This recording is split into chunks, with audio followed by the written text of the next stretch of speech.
resumen del partido que estaban esperando los de la U, porque ganó la U.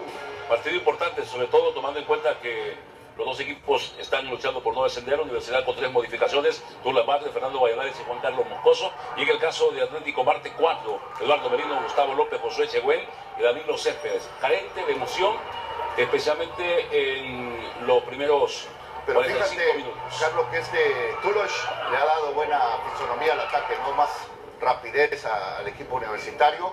Algunas llegadas también de Atlético Marte, mira esta, saca ahí Douglas y bueno, el cuadro de Universitario que se estaba salvando. Marte insistía, Douglas, ¿era hasta ahí o ya no el director técnico?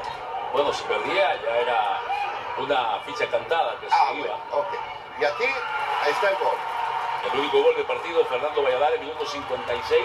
Hay un ligero desvío, pero la pelota ya iba en proyección de gol y ese tanto que predominó y que también terminó con la sequía goleadora de Universidad, que cumplió 506 minutos sin marcar hasta que llegó este gol de Valladares procedente de Dragón. Adrián, costó pero llegó. Sí, lo más importante es que costó mucho, pero lo hizo en el momento indicado y contra el rival más indicado, ¿verdad?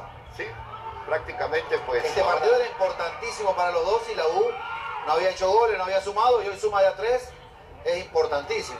Y aquí el toque de cabeza, los marcianos que estaban buscando también el empate a todo vapor con la nave, se van, la última, el niño, como sea, la sacó. Ya había pitado ahí. Como gato panza arriba, ¿eh? Sí, como ahí defendiéndose con todo.